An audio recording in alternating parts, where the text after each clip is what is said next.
models. There's a simple model for success, but it's a really hard business personally and emotionally. And there's the roller coasters. And I think just the ability to kind of ride those waves that is really important. So I preface my story with that for a reason, and you'll see why. So July of 2014, I signed on to do Rodan and Fields. I really wanted to do it to make enough money on the side to go part time at work. That was my initial goal, and I was like, if I can do that and just get a little bit of that time back, and be able to spend it with my son, who was almost 2 at the time, and my husband and my family, just enjoy my life again, then I have succeeded. And so I signed up and I immediately noticed, okay, I've got a good gut feeling about this. So I'm going to go all in and I'm going to be really coachable.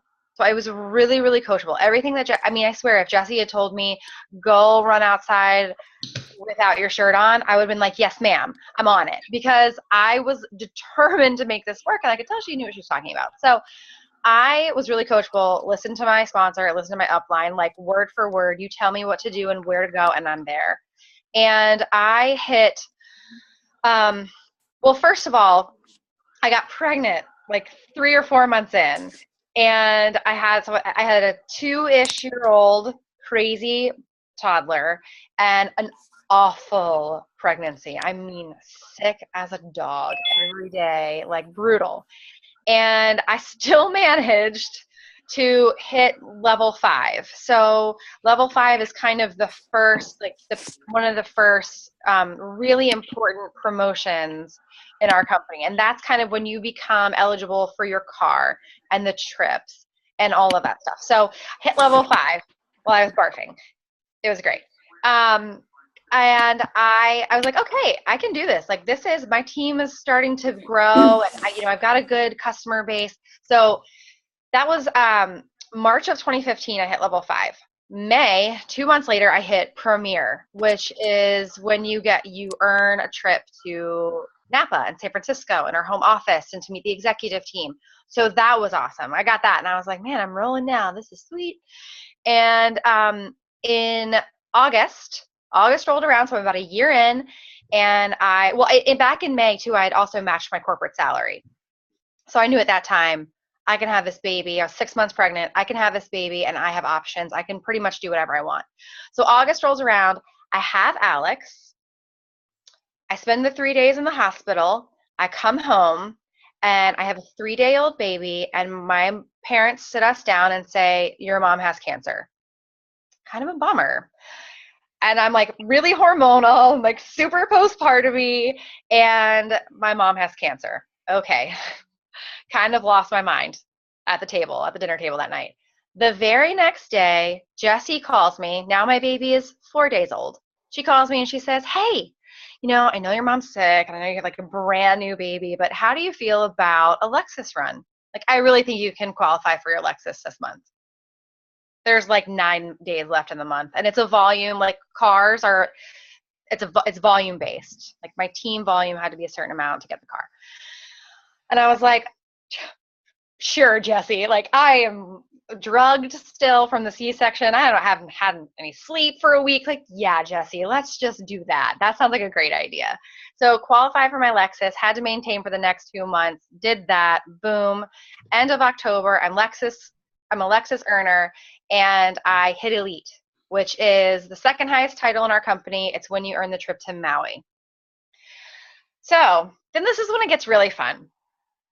So New Year rolls around, and I realize, like, I've kind of been in this management mode, coasting. Like, I hit Elite in like less than a year and a half. Like, I'm good. I'm just gonna like take a break. I've got a baby. I'm giving myself all of these excuses in my head.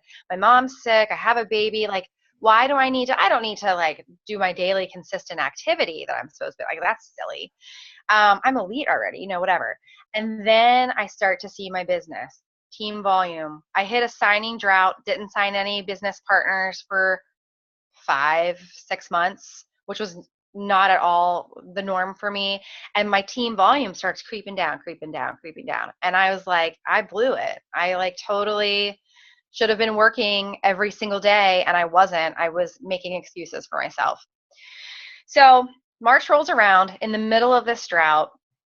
I get an email from a customer, very, very loyal customer who is obsessed with our products, calls me every time it's time for her to replenish.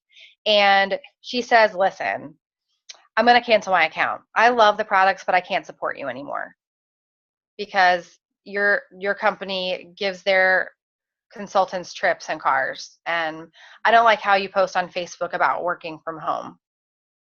I was like, okay. And that was kind of my first slap in the face. So I feel like, you know, a lot of times in this business, in a business like ours, we get responses from people that aren't so nice. We get ignored a lot. We get, it's the typical kind of network marketing deal. Like that's kind of what you're up against. But when a friend of yours says pretty hurtful things to you, that's like serious slap in the face. And so that, like, I was taken aback by that as well.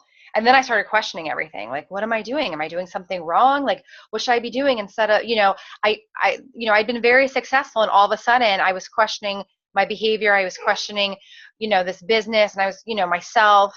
And that was something that really affected me for a while. And I had to have a pep talk from Jesse, like, get over it. It's time to move on. And so again, I kind of had to like pick myself back up after that challenge that I faced. The next month is April.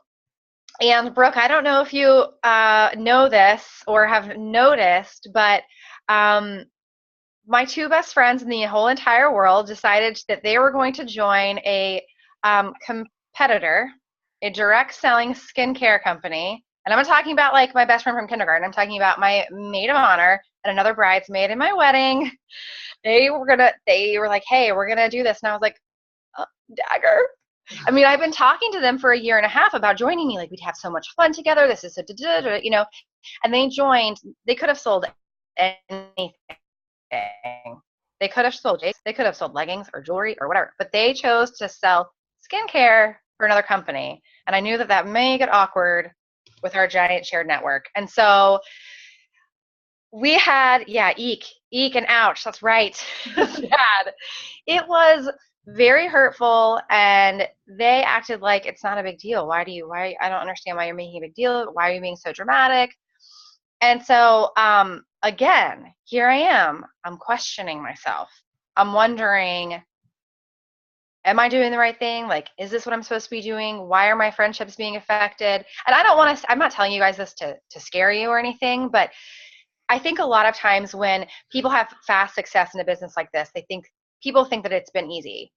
Well, she got there in 2.5 years. It must have been like super easy because it happened so fast, right? That's not true. I think that the important thing was that I got knocked down a bunch and I made a lot of mistakes, but I learned from my mistakes and I picked myself back up after these slaps in the face. And so with these best friends and this other company, they actually ended up taking a consultant of mine who was also one of our best friends. And so these things are like piling on me, and I'm feeling like, what is happening? I had this great thing going for so long, and all of a sudden I'm being knocked on my ass. And, so again, that was something that I really it took a lot of time, and it took a lot of like talking to myself to get over it, because it was incredibly hurtful. And what I thought was not a very nice thing to do personally. But so yeah, I mean, our friendships were tested, and I was tested kind of on a personal level, and I had to have a lot of inner fortitude to kind of just get over it and move on and keep doing the things that I knew I should be doing. So that was in April. A lot of 2016 was a lot of like kind of questioning my, where am I going with this? What is my purpose? And that kind of thing. The good thing is that I had an amazing team around me that was incredibly supportive, that reassured me that I was doing the right thing because I've helped them in whatever way. And so that helped a lot too. And it's really great. I think in these instances, you're surrounded with like-minded people that are incredibly supportive and motivating. So then in July, we move out of our house and we're going to build, and everything's great. And we move into my in-laws. And the day we move into my in-laws' house, my mother-in-law is diagnosed with ovarian cancer. So my kids' grandmas have some really great timing. So we move in. I've moved in my 2 small children and large dog into my in-law's house. She has to have major surgery. She has to have intensive chemo. And that same week, our contract with our old builder fell through. So we were homeless and living with someone very sick, and it was incredibly stressful, and that's just life. And the easiest thing I could have done for myself and for my family was probably take time off from my business to like figure things out.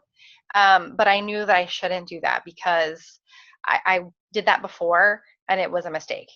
And I knew that I would regret it later and that my business would suffer. And so I pushed forward. Even though it wasn't the easiest thing, I think it was the best thing, if that makes sense. And now, don't worry, we have a house. It'll be ready soon. And maybe I'll have an office and not sit in a bed. And then, so that was July. And in September, like Brooke said, I hit the very tippy top of the company. And so that was a little bit past my 2-year mark. And that's just been my journey. And again, I don't tell you guys that to talk about myself. I just think that it's interesting when you hear about the backstory of people's success, because I don't know of anyone that's been successful at anything, network marketing or otherwise, that's had an easy road to get there. Everyone has faced challenges. And I think the important thing, like I said, is to be able just to have that mindset and that belief in yourself and that inner strength to power through and to know that you're on the right path, you're doing the right things, and you're going to stay consistently working your business, whatever that means to you, no matter what. And I preach mental toughness to my team a lot because, like I said, this is a very personal business, and you're disappointed a lot. There are lots of ups and downs, ebbs and flows, and I think that the people that are able to ride the wave and come out on the other side are the ones that are going to be the most successful. And it's just really important to stay consistent throughout and be really coachable, and go to your upline for advice and for a venting session and for help and for kind of how to get through whatever challenge you're facing. And I really want to, and Brooke mentioned, I think like my Facebook post or something. I think that the thing that I've kind of been really good at is just staying authentic and genuine throughout this whole experience. So like, it's really easy to get caught up in comparing yourself to other people's successes, other people's, social media brand, personal brand, whatever it is. But I think that people will see through that if you're trying to be someone else. And so it's really important to just be yourself, stay true to yourself, and be honest with yourself and be honest with other people about why you're doing this. Why are you doing this? For me, like I said, it was just to kind of, well, at first it was to make the extra money, but it really ended up being, to find something I was passionate about. I had never been passionate about my job. I had never loved what I was doing. And this has kind of filled a void that I didn't know was missing. And I think it's just really important that you connect with your why and tell people that, if you're talking to somebody about signing up to do this with you, and I'm not really sure how that works for you guys, but if you're talking to somebody about that, be honest about your why. Is it to help people? Is it for your own personal fulfillment? It's okay, because they might be able to relate to that. If they feel like they're missing something in their lives and it's for your own personal gain, that's okay. So I think my 4-year-old's trying to break in. No, he's not in bed yet, and it's 9:23. So I just think it's really important to just be super, super authentic, be you, and just be genuine, whether that's a face-to-face conversation, an email with someone, or, a Facebook post, whatever it is. So, oh no, it's my husband. Hi, husband. You broke in. Good job. Oh, buddy. Oh, whoops. There was a stuffed animal in the bed. It cannot be missed.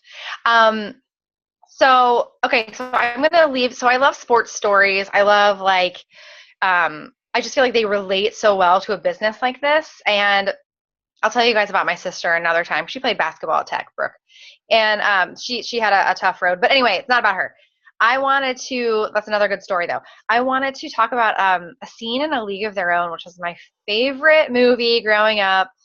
And if you guys, for those of you who haven't seen it, Tom Hanks plays an amazing character, Jimmy Dugan. He's an alcoholic head coach of the Rockford Peaches, I think. And Gina Davis is like their star player. She's the catcher, I believe. I haven't seen the movie in a while. And yes, that movie is so amazing. And so towards the end of the movie, it's right before the World Series. Like the World Series is the pinnacle of baseball, the baseball season. And Gina Davis is quitting. She is quitting the team. And he walks up to her and he's like, hey, what you doing? Where are you going? She's like, oh, I'm going home. And he's like, come again? He's like, what?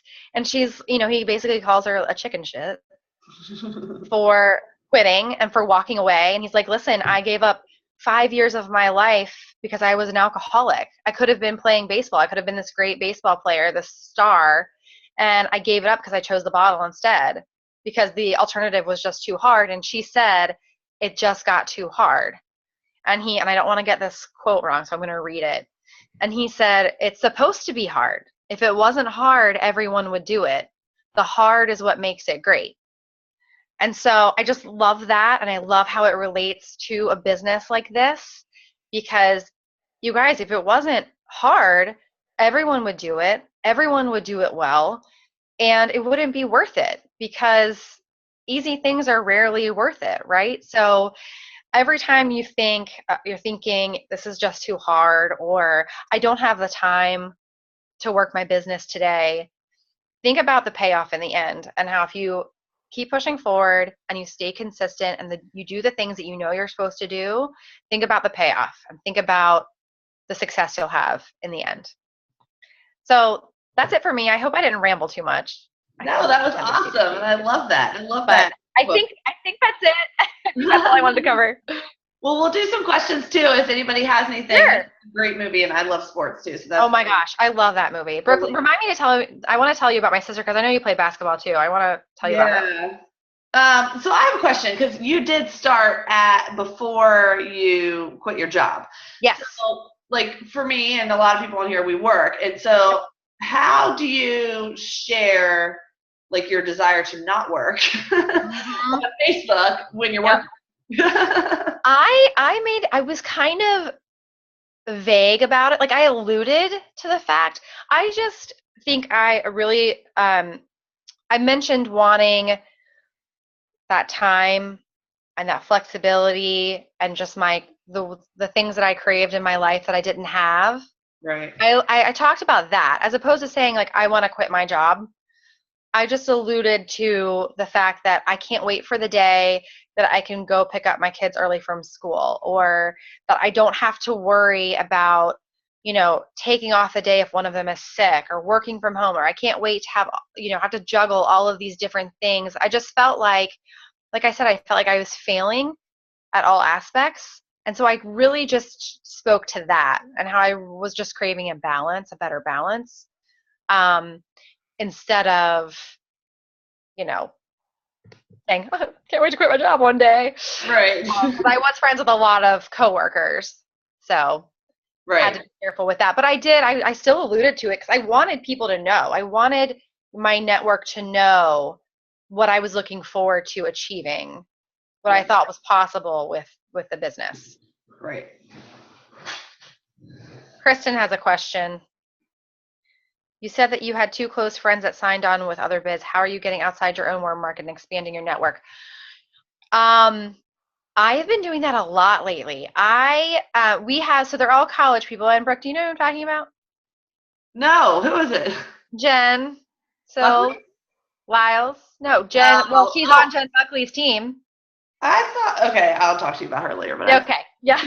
And Rachel Stapleton and Kristen RG. Oh, I knew Kristen did, yeah. Well, Kristen was my consultant. Right, okay. And then one morning I woke up to an invitation to her beauty counter page. And I was like, first of all, that's against our policies and procedures. And also, what's happening? That was a fun surprise. Yeah. So how am I getting outside my own warm market? Yeah, so I have been doing new things. I'm trying to get involved more with the kids' preschool, or I'm taking my daughter to romp and roll, or I'm eating lunch and getting coffee at different places. I'm using LinkedIn a lot. And I'm really just like Instagram. I'm using Instagram. I start following people and commenting on their pictures and hoping that they'll have an interest in following me back and that kind of thing. How are you using LinkedIn? Just the same as you would? Just the same. Yep. And again, I don't have that full-time job anymore. So it's easier for me to reach out about my business. But I am connecting with people that I don't know, like don't know at all. And I'm picking different cities. I'm not even picking Virginia. I'm picking Seattle and Portland and Phoenix and trying to get way out of my network. So how do you find somebody in Seattle? So there's like a little search bar at the top, and then once you click on that, you can go to filter connections or something, and then I pick second connection, and you can pick a location. And I put in marketing and advertising because that's what I'm from. That's my background, and so I feel like I can relate to those people. Cool. Yeah, and I've had a lot of interest actually, and I've found that LinkedIn is good because it's that's what it's for, right? It's for business. And so people don't feel like you're spamming them. Like they might like get annoyed if it's a Facebook friend that you haven't talked to in 20 years, but it's for business. So I feel like it's been pretty beneficial. I could but I'm really trying to get out of my comfort zone a little bit. Because like in recruiting, we send out random things all the time about our jobs. Hello? Exactly. Yeah. Same thing. Am I here? Are you okay? Can you see me? Yeah. Okay. So I feel like that's been really, really good. And like I said, I'm just trying to, go do play dates with new parents. Oh my God, my dog's sitting on the bed and scratching violently. Sorry. And I'm just really trying to do new things and meet new people. And I'm way more into kind of the face-to-face thing with local people now than sending them messages and doing the Facebook message thing. I mean, I still am doing a little bit of that with people that, I know it would be well received if I sent them a message, but I'm really just trying to do face-to-face interaction more, get to know people, kind of build those relationships first, and then have the conversation gradually lead to my business. So I think that is, if I had to speak on behalf of the majority of our team, I would think one of their biggest struggles, my big struggle, all of our struggles, is getting to the business. Like in a conversation is how to move to, well, I'm a Beachbody coach. I know. Working out. That took me a long time too to get comfortable with, like a really long time. Yeah. And I don't push it. If it doesn't come up, it doesn't come up, and I figure I'll see them again and talk to them about it another time. But so if you meet people, do you try to automatically like add them on Facebook like right then? I do. I try to. Yeah. I try to add them on. You guys should have heard me at the park the other day. Like it was really bad. Between the two of us, we had 5 kids there. 2 of them were screaming, and I'm like, "What's your name again?" I didn't end up getting her last name. I couldn't hear, and I didn't want to ask for a third time. So, but it is stuff like that, Yeah. I'm just trying to get to know people. I really just want to make new friends. I get to know people, and if the business doesn't come up, I make it a point to see the people again. And worst case scenario is I get a new friend out of it. Right. And I'm okay with that. And another thing I've learned in this business is that people come back around all the time. Yeah. So just because they're not interested initially doesn't mean that in a year they're not going to be interested, because this kind of thing is all about timing. The timing happened to be right for me when Jesse approached me about it. But it's not always right for everyone that we talk to. And so, just keeping in touch and, like I said, meeting new people, building those relationships. It is scary. And especially, when I was newer, I was like, God, I'm so bad at this. Like, I'm no good. I'm no good. But it just gets easier the more you do it. You just have to force yourself to do it. Right. What other questions do you guys have? Anything? Oh, Suzanne, are you sending cold invites to those people?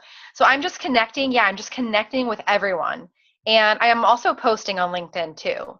And so I'll connect with them, and a couple days later, I'll send them a message. It's like, hey, I was just wondering if you're interested in learning about this business opportunity, and I'll just explain a little bit about myself and my company that I represent. Right. And they either say yes or no. And I'm not offended because we're not friends. Right. So it's okay. Easier. Cool. What other questions? Anybody have anything? How's life not working at corporate America? It's the best. Like the freedom? I mean, it's just Capital One. I don't know people in Richmond or Northern Virginia if you have any experience with Capital One, and it is a good place to work. And the work-life balance really is not that bad, but the problem with a company that large is the politics, and you get that pretty much everywhere, but the corporate politics were just killing my soul. Yeah. I was like, I gotta get out of here, because it's just so deflating. Like, right. oh, you worked so hard this year, you're average. Oh, okay. Thanks for that 1% raise. I really appreciate it. It wasn't worth it to me. Right. I was just so, and then, being there all day and having to be mom, cook dinner, take care of myself, work out, whatever it was, I just felt like I didn't have the time in the day for that. And so now, I drive past that exit on 288 and I'm like, suckers. It's a really good feeling. That's awesome. It is really, really nice to I'm excited about having my own office one day. Right. Soon. Yeah, but it's been this is exactly what I was looking for when because I remember, sitting at my desk before RF was introduced to me, and I'm like, what can I do? What would give me the life that I want? I looked into being a pure bar instructor, which they don't make any money. Or winning but lottery. I love pure bar. So I was like, maybe that's going to take up all extra time that I really don't have. And so that wasn't an option, but I was thinking outside the box a little bit. What can I do? So definitely the box for me, but it worked out. So yeah. Sure. Yeah. Does anyone else have any questions? I have another one that's kind of not have anything to do with what we're doing, but just business strategy. Because you guys, have you already gone to Australia, or are you just planning, or are you you already did? So pre-launching. We are expanding this year to another market, and we don't know for sure which market that is, but I was wondering if you had any tips on things that we should be doing, probably since we can probably guess the market.